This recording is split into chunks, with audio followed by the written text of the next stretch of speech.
आप देख रहे हैं अनहोनी। अनहोनी में आज की कहानी हमारे साथ शेयर की है विक्की जी ने। तो चलिए बढ़ते हैं आज की इस कहानी की ओर।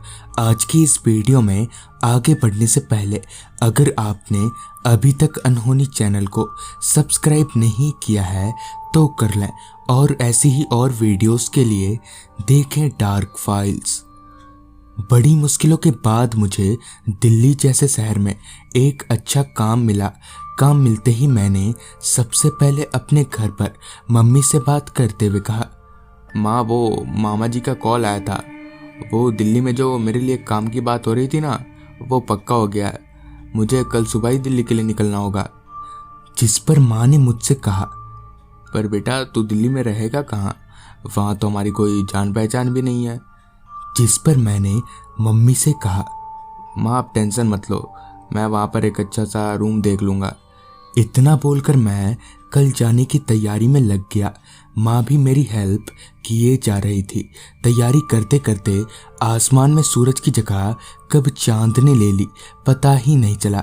शाम को पापा के घर आते ही मैंने उनको सारी बात बता दी, जिससे पापा भी बहुत खुश हुए, मगर उनको भी मेरे रहने की ही चिंता लगी थी। मैंने उनको भी विश्वास दिलाया कि कुछ नहीं होगा, मैं जाते ही एक अच्छा सा घर ले लूँगा, जिस पर पापा भी मान गए। मेरी ट्रेन कल सुबह 9 बजे की थी, लिहाजन मैं सारी तैयारी करके रात का खाना पीना खाकर जल्दी ही सो गया। सुबह जब मेरी नींद खुली तो मेरे फ़ोन में सुबह 6 बजे का अलार्म बज रहा था। मैं झट से अपने बिस्तर पर से उठा और निकलने के लिए रेडी होने लगा। करीब सुबह के 8 बजे मैं रेडी होकर अपने मम्मी पापा का आशीर्वाद लेकर अपने नज़दीकी रेलवे स्टेशन की तरफ निकल पड़ा। स्टेशन पहुंचकर सबसे पहले मैंने अपने ट्रेन के बारे में पता लगाया तो पता चला कि ट्रेन अपने निर्धारित समय यानी 9 बजे है। मैंने अपनी घड़ी पर वक्त देखा तो वक्त हो रहा था सुबह के 8:30 बजे का, यानी कि मैं अपने ट्रेन के टाइम से करीबन आधा घंटा पहले ही स्टेशन आ चुका था। लिहाजन मैं सामानों के साथ स्टेशन में लगे एक बेंच पर जाकर बैठ गया। थोड़ी देर इंतजार करने के बाद मेरी ट्रेन प्लेटफॉर्म पर आकर लग गई।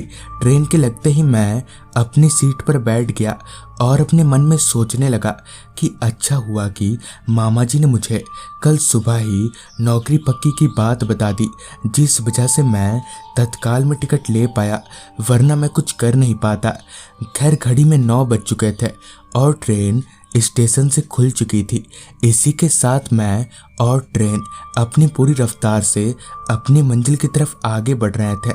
करीब 12 घंटे के सफ़र के बाद मैं दिल्ली स्टेशन पर उतरा और स्टेशन से बाहर निकला। स्टेशन से बाहर निकलते ही मैं घर की तलाश में इधर उधर भटकने लगा, पर मुझे रहने के लिए कोई घर नहीं मिला। मैं थक कर रोड के किनारे बने एक चबूतरे पर जाकर बैठ गया और अपने घर पर फ़ोन लगाने लगा।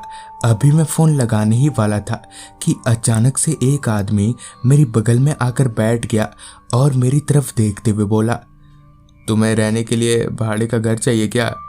जिस पर मैंने एकदम से मदद भरी आवाज़ में कहा, हाँ चाहिए तो था, पर अभी तो नहीं मिल रहा है फ़िलहाल। जिस पर उस आदमी ने कहा, मेरे पास एक घर है, चाहिए तो तुम उसमें रह सकते हो, पर हाँ भाड़ा 1000 रुपये ही है, मगर समय समय पर दे देना। उसके इतना बोलते ही मैंने उसकी बातों पर हामी भर दी, जिसके बाद उस आदमी ने मुझे अपने साथ आने को कहा। थोड़ी देर पैदल चलने के बाद हम लोग एक घर में पहुंचे। उस आदमी ने घर की चाबी मेरे हाथों में देते हुए मुझे पूरा घर दिखाया, मगर पता नहीं क्यों वो आदमी मुझे ऊपर के कमरे में जाने से मना कर रहा था।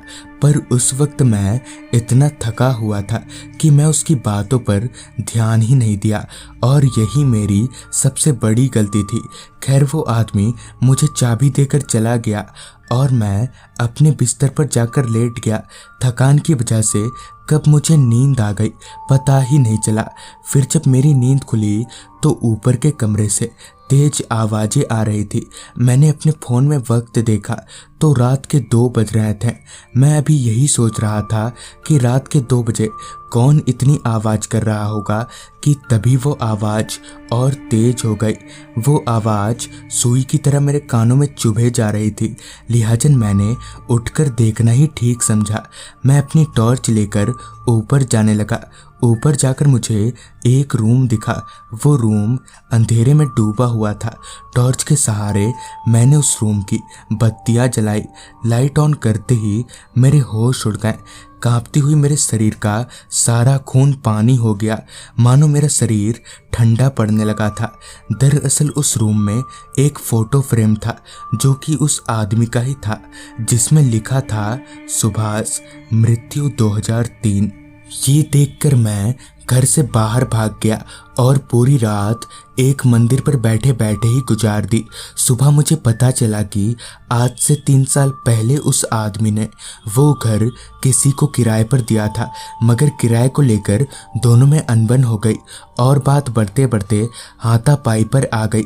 नशे में होने के कारण उस आदमी ने सुभाष के यानी अपने मकान मालिक के सर पर कांच की बोतल से दे मारा, जिससे उसकी यानी सुभाष की मौकाए वारदात पर ही मौत हो गई। तब से उसकी आत्मा उसी घर में भटकती है। इसके बाद मैं भागकर अपने घर आ गया और अब मैं खेती करता हूँ। तो दोस्तों, ये थी विक्की जी की भेजी गई कहानी। अगर आपके पास भी ऐसी कोई कहानियाँ हैं तो हमारे साथ ज़रूर शेयर करें। तो मैं आर्यन जल्दी ही मिलूँगा आपसे ऐसी ही एक कहानी के साथ।